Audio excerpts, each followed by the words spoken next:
I'm Ron, and I'm with Split Rock Coffee.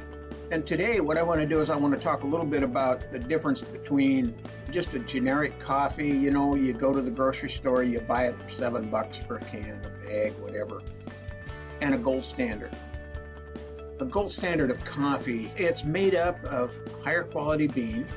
It's made up of coffee that when they take the beans and they take out the outer shell, the outer husk, and the hulls and that part of it away, and then they roast just the bean. That's what brings it to a gold standard, the higher quality beans that are being roasted. Some companies leave the hull right around the bean. There's a little hull there, and they leave that and they grind it. And when they do that, they're using that outer hull as a filler. And so by using that as a filler, I mean, you open the bag and you get that little bit of dust that comes out, or the can pops and you get that little bit of dust that comes out. Well, that's all going into your coffee making. Yeah, you can buy that cheap coffee, and you know, here's what it did to me. I drink that coffee and I would get that, you know, yucky aftertaste, and I could handle 1 cup a day, and that would be about it. All right, that comes from the bitterness, the acidity that they've left in. Well, because we select our beans high quality, we select certain blend of beans. We don't just, you know, use a bean, we use a variety of beans. And then when we blend them together and roast them, we end up with a higher grade, better quality gold standard. All right?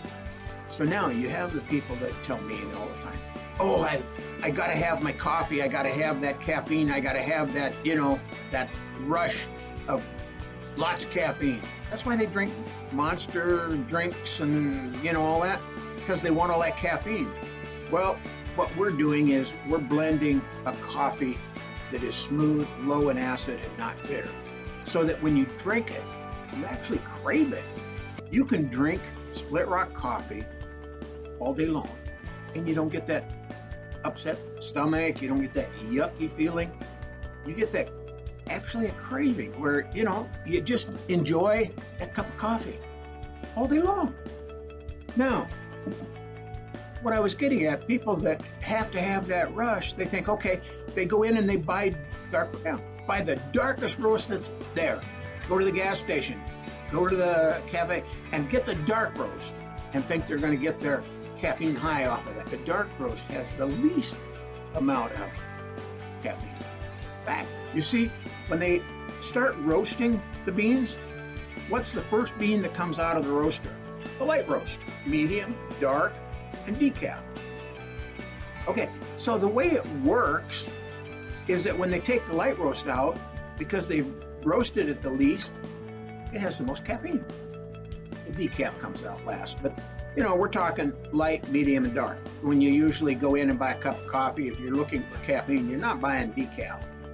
So they think they got the most caffeine when in reality, they got the least. So make sure that if you're looking for caffeine, buy the light roast, right? So that's my tip for today.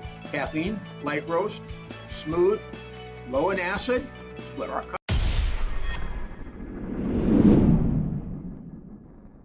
coffee. Thanks, and I will have more tips coming for you. Stay tuned. Thank you, and have a great day.